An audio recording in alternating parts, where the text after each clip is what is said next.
This is Mitch, and welcome to the 1000houses.com podcast. I have been saying the RE Investor Summit podcast for so long that I find it very difficult to say 1000houses.com podcast, but that's where we're at today.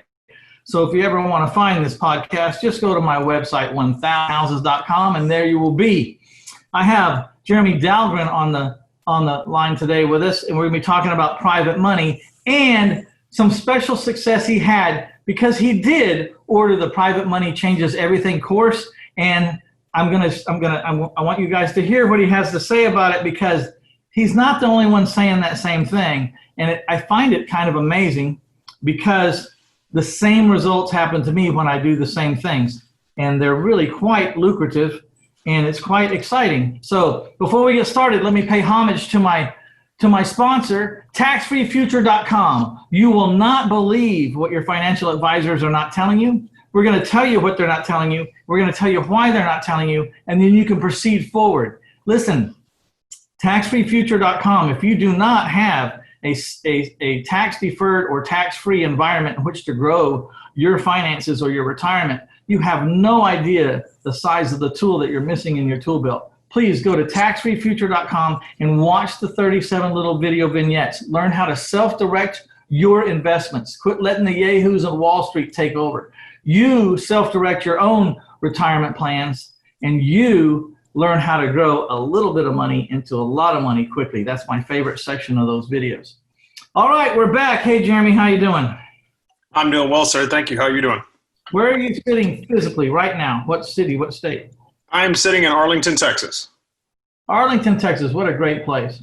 You know, when my wife and I bought this house a little over 3 years ago now, I wasn't sure how much I would enjoy being close to the Cowboy Stadium. And it's been interesting to say the least, but it's been a fun experience with everything going on over there. And where did you come from? unfortunately, my wife and I grew up in California.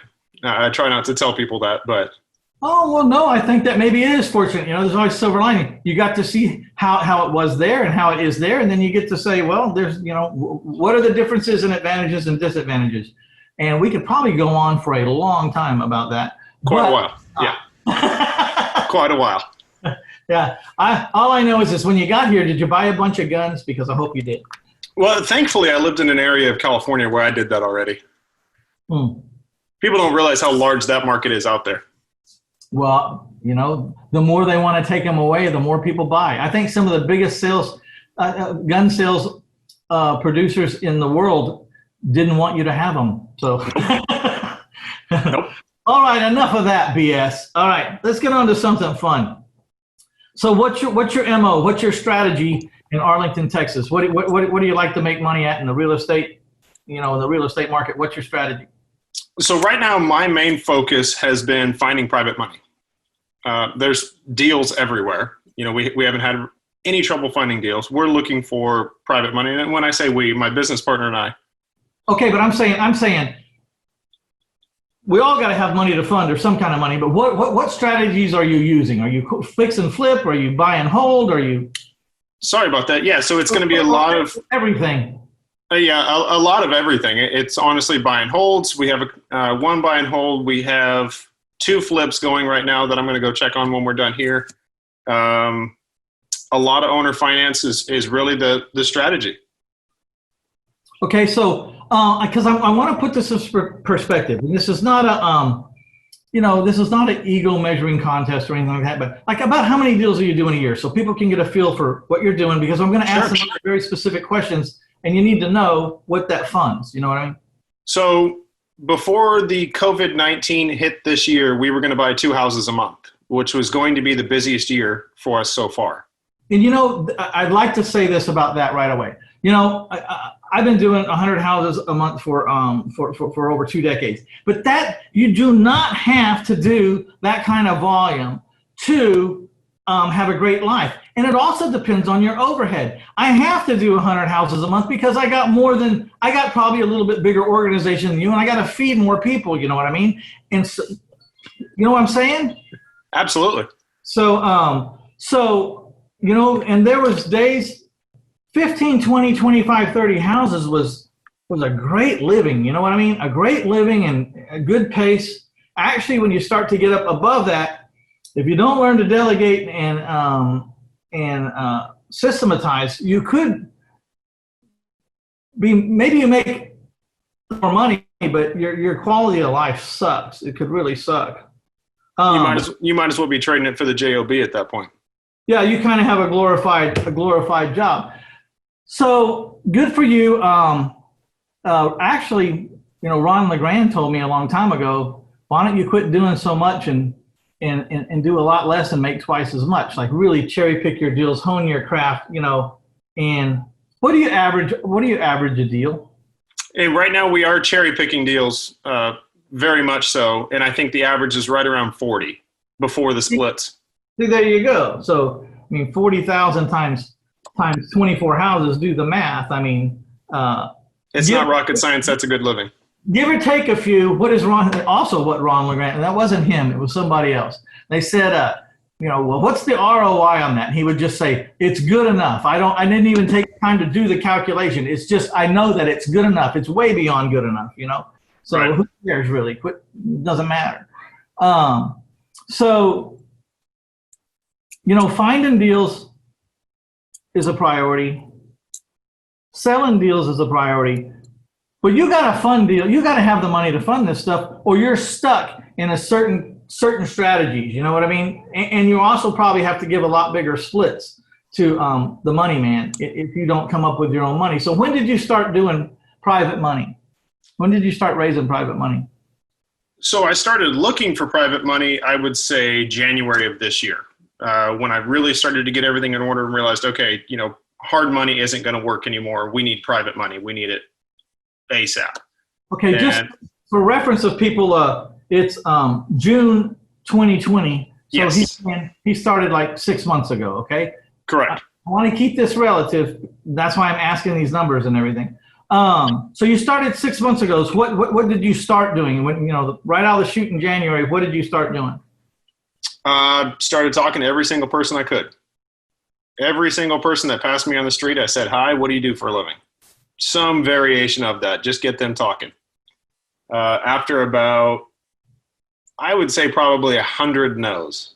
You say get the 50. Well, after I got about 100, I realized, okay, there's got to be something wrong with my pitch. Went through and I actually sent you a text and I said, Mitch, I've got probably 25 people on the hook or so that have thought, oh, this does sound like a good deal. And I just couldn't get them off the fence.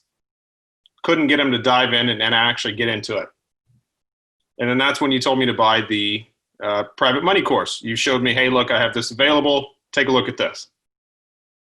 First pitch I did after I purchased that course, I sold it. Purchased it and you studied it well, right? I did. I got pretty deep into it. I printed off everything I could and read it and practiced it. And it wasn't 10 minutes of studying. I will tell you that. I spent several days kind of diving into this. It's not very thick. It's not a heavy course, right? It's not thick. It's just rich. It's very short, but it's really rich, and you got to get it right. There's like 6 to 7 steps, right? Depending on. Yeah, it's timing. Yeah, it's timing. Once you get the timing down, and people will realize when they've listened to enough of your podcast or they've purchased the course themselves, they'll realize that there's a flow to the conversation that if you can get into that flow quickly, it's not like you're trying to pull the wool over their eyes and get them to agree to something before they're ready, because you just showed them everything they need to see in the order they need to see it. And I'm not kidding. If you follow the script word for word, and they will say word for word what they need to. It was incredible. That's what I found interesting about your text. And so just to be completely transparent, because that's how I like to be. I'm not playing any games here with anybody. I'm trying to help those people who want who need to raise private money. I know I can help you, especially if you're doing this owner finance strategy, because this pitch is a little bit different if you're just trying to do a buy and hold, if you're just trying to get money for a rental property, right? People understand that a little easier, a little faster. It's different if you just want to borrow some money so you can flip it and give it right back to them. It's different. So I tailored this script exactly for the seller finance longer term money that you need to be underneath when you're doing a wraparound mortgage, when you're selling the house on a 30-year payment and you've got to pay, they pay you and you pay someone else, and you keep the spread in the middle. So Jeremy sends me this text and said the other day, he said, I got your course. I did exactly what he said. I've had all these no's. And he said, I studied the script, and when I thought I was ready, I went out. I said exactly what you told me to say. They answered exactly as you told me they would, and I got my first private money lender. And it was like uncanny how along word for word. It was literally word for word off your script. Right. What you said was word for word, but what's even more canny is they talk to you back word for word that I tell you what they're going to, the natural response is, give or take, don't split hairs here, but pretty much exactly what I tell you. It was pretty damn on the money word for word. Yeah.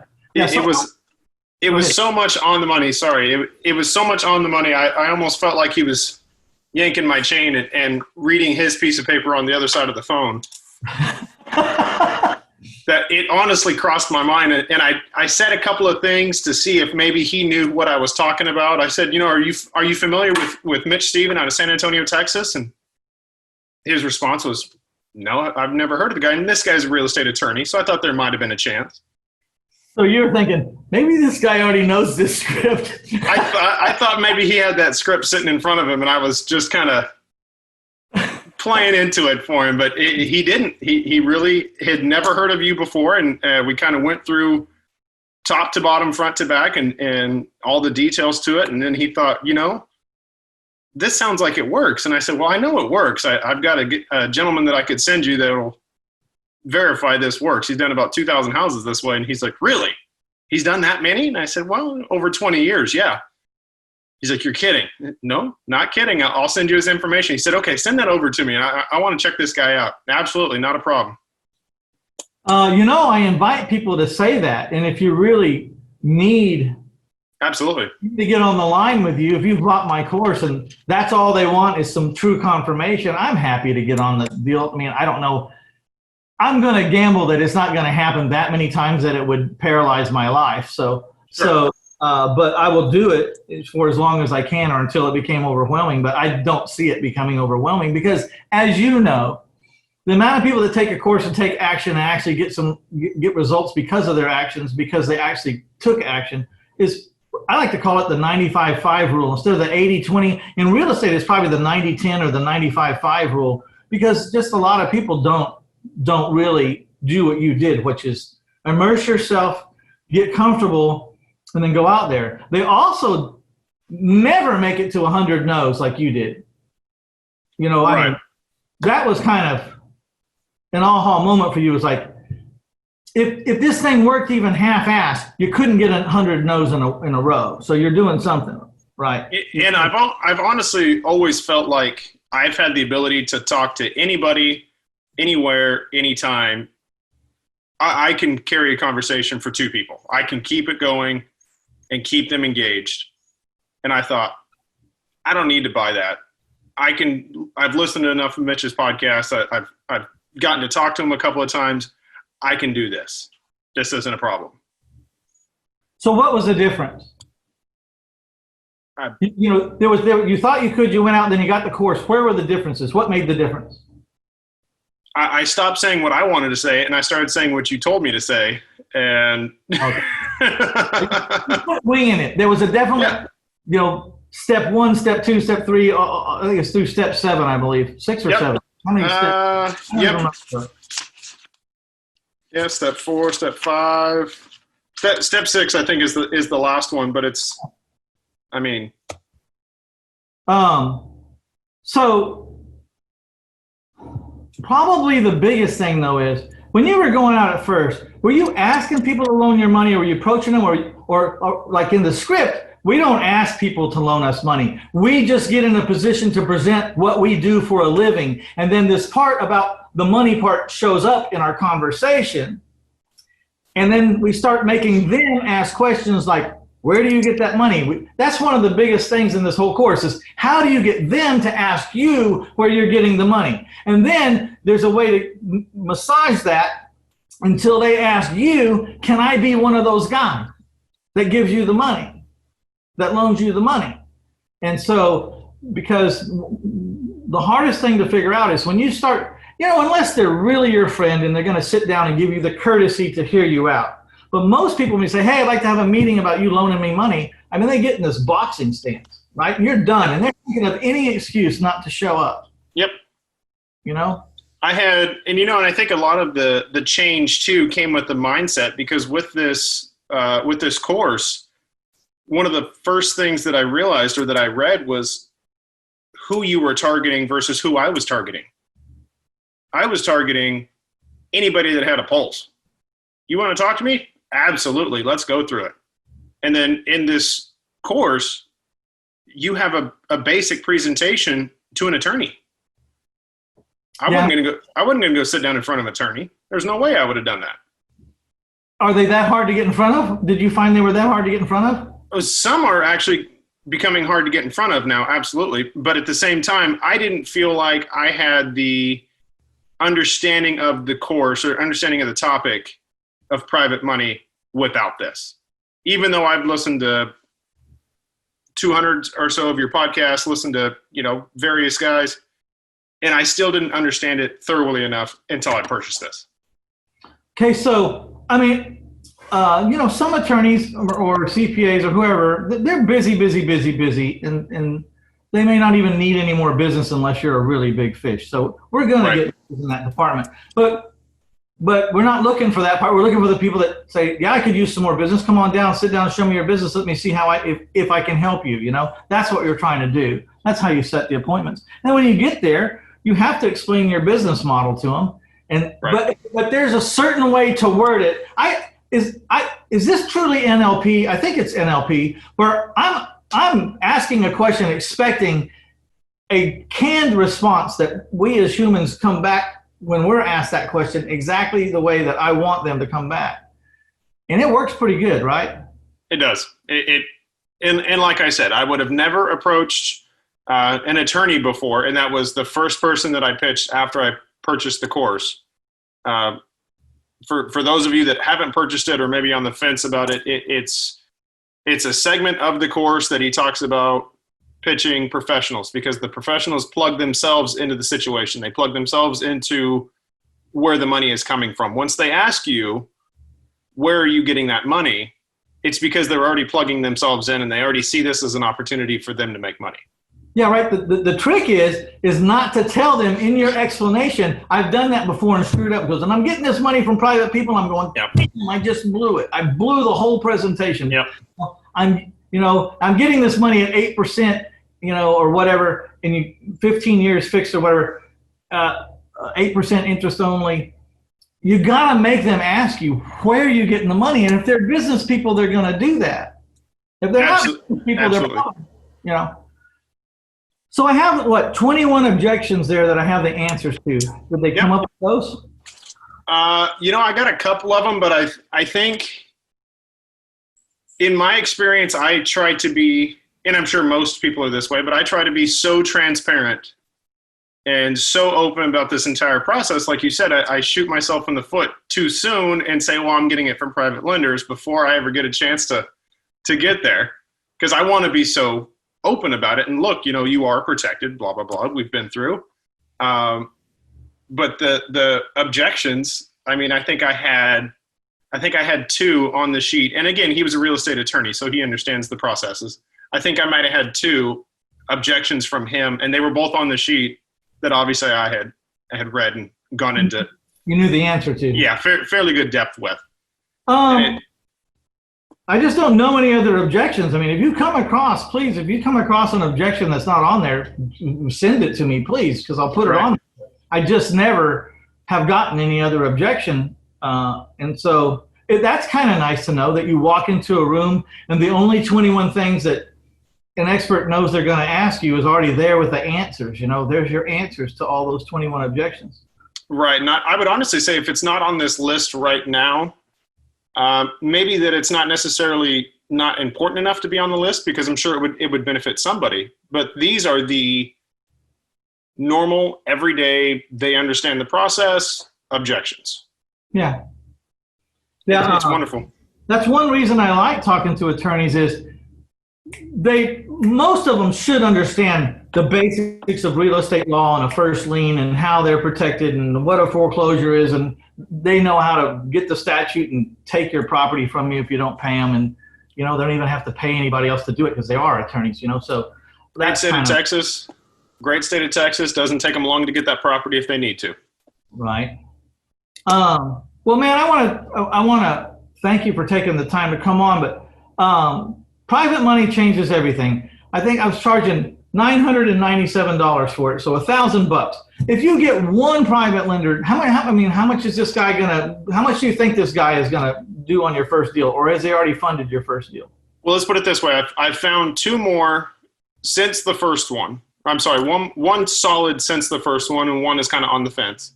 So let's say I got two out of this course, and let's say I never use it again. Obviously, we know that's not true. The first one, I have no idea what the cap is. He's an attorney and has already explained that his friends have a lot more money than he does, and he's going to be sharing this information as fast as he can. So who knows what that pays? Who knows what that's going to bring? And then the second one is right around $150,000 raised on that first pitch. Okay, so let's just say the first one, all he has is $50,000. Who in the world wouldn't pay $50,000 plus an extra $1,000, i.e. the cost of the course, to get some money so you could make $40,000 or $30,000 or $20,000 or $15,000 or whatever?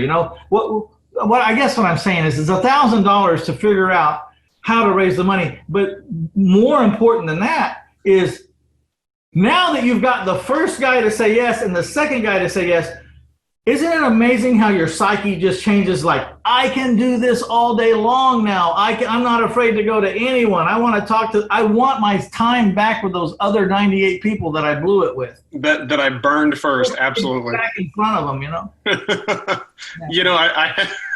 I've got a chiropractor that I go to, and he's real young, brand new in the business, doesn't have his own place yet. And we had talked about, going after veteran doctors, veteran attorneys, people that have the revenue to put into their investments now and aren't trying to get out of student loans. So I went and I was talking to my chiropractor and had a normal session, did our adjustments, have a great day, saw the drywall dust on my boots and asked me what I did. And I turned around, just the biggest smile on my face. Turned around, I gave him the whole pitch, top to bottom, front to back. And he kind of stopped and looked at me. He thought, well, I want to know more about that. And I said, you give me a time and a date and I'll be there and we'll sit down and we'll talk about this all you want. Cool. I appreciate you taking the time to be on. I think one of the biggest things is the mindset change, because one of the first things I go through is it's not about you. It's not about your experience, how smart you are, how many deals you've done. It's really about the deal. So, someone in jail should be able to get this money raised, because it doesn't matter about who you are. What matters is how much is the loan and what is the collateral worth. And if you don't pay me, I get that piece of collateral. Is that correct? Yeah, that's correct. Okay, well, I don't know. It doesn't really matter, because I'm gonna do okay if you pay me, and I'm gonna get a better rate of return than normal. But if you don't pay me, I'm going to make a lot of money, because this house is worth a lot more than what I'm loaning you. So, and that's kind of my favorite pitch inside the pitch. Worst case scenario is I do exactly what I said I was going to do, and I pay you what I said I was going to pay you. Yeah, best case scenario is you get my house.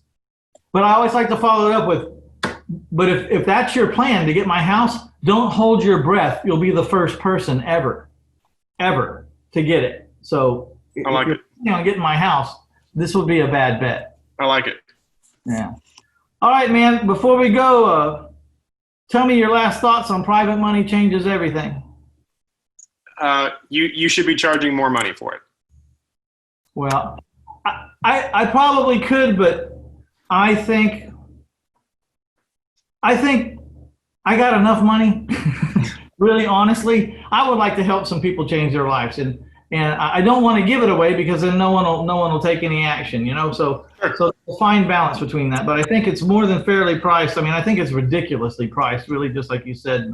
But you know, take it on it. And, all right, here's this then. My parting words of wisdom to the new real estate investor that is sitting there listening to this in their cars, they're driving to work, hitting their job. If you have $1,000 to start investing in real estate, buy the private money course. That's where I would spend the $1,000. It changes everything, doesn't it? Imagine if every deal you saw you had the money for. Oh, yeah. I don't want to think about that.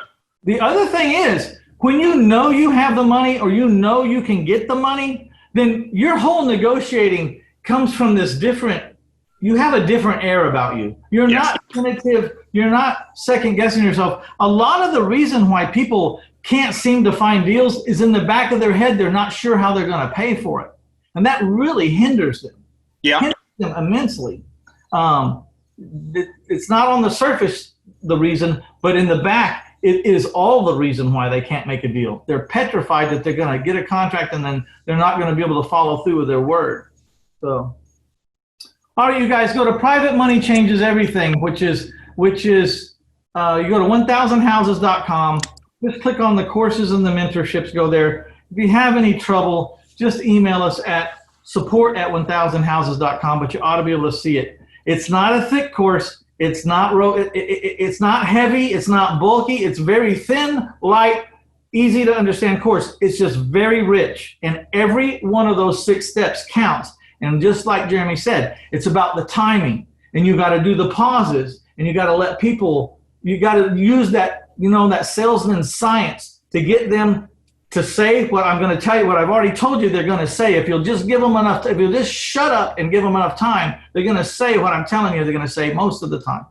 And then we can proceed to the next step. And then then you do that silence again, and they're going to say what I'm going to tell you then. And what we're trying to do is get these people to open the door themselves and walk into a room where there's a conversation that I wanted to have. I already know there's that conversation in that room, but I can't open the door and push them in because that seems like a sales job. We're trying to get them to open the door and usher us into the room of the exact conversation we wanted to have. And we know what room we want to be in. We're just trying to make it their idea that we're walking into that room. And there's a way to do it. And it's pretty amazing, really, right? It's pretty amazing. I've listened to, like I said, I don't know how many different people on your podcast that have done the exact same thing I'm doing with private money now.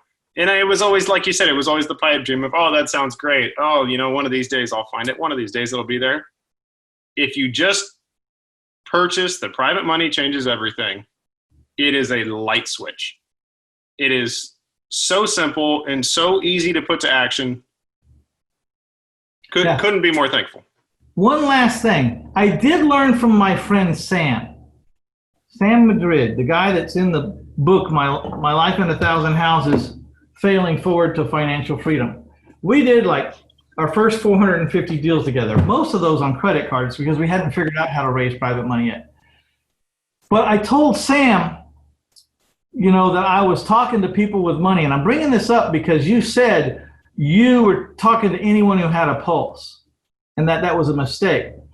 I talked to Sam, and you might want to reconsider. Sam said he will talk to anyone about it that he thinks has an understanding of finances and basic real estate law, because even if he knows they don't have any money, right after they understand it and they say, I wish I had the money to do something with you, but I'm broke, I don't have any money. The next thing he says, well, don't you know someone you can help or we can help? And I mean, like, does your mother or your father or your uncle or someone that has money, don't they need this? And then you planted that seed and they say, you know what? My wife's mother's loaded and she has it sitting in 1% CDs. Then you say, well, let's go get in front of her. So you can practice on those people, and then see if you can get them to introduce you to the money person in their life.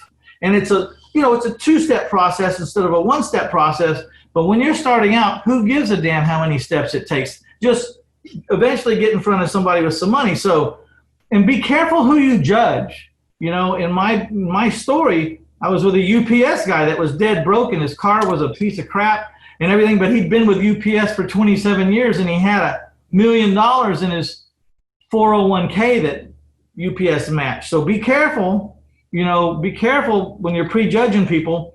And if you find out they really don't have money themselves, then figure out who you can help and get them to introduce you to their aunt or their uncle or their mother or their father or someone who needs this kind of help and this kind of return with these kind of protections. All right, my friend Jeremy, thank you so much. I appreciate you. Mitch, it's been great. Thank you, sir. Yeah, keep me posted. I want to learn more about it. The sky's the limit for you now. You're on your way to your third person, and you'll be surprised how fast this turns into $1 million, $2 million bucks. I can feel it building already.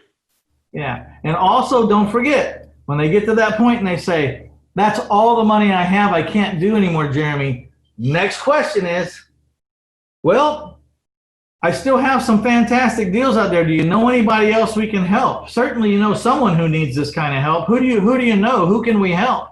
And get a referral. All right, my friends, we're out of here. This is Mitch Stephen with the 1000houses.com podcast. I would like to thank Tax Free Future for sponsoring us. You won't believe what your financial advisors are not telling you. Please go to taxfreefuture.com. Check it out. We're going to tell you what they're not telling you and why they're not telling you. And then you can do with it what you want, but you're going to be very surprised. You know, the biggest buildings in every city got the name of a bank at the top of it. So why don't you start being the bank? They don't want to tell you why they don't want to tell you why. We're going to tell you why. All right, we're out of here. See you, Jeremy. Thank you, sir.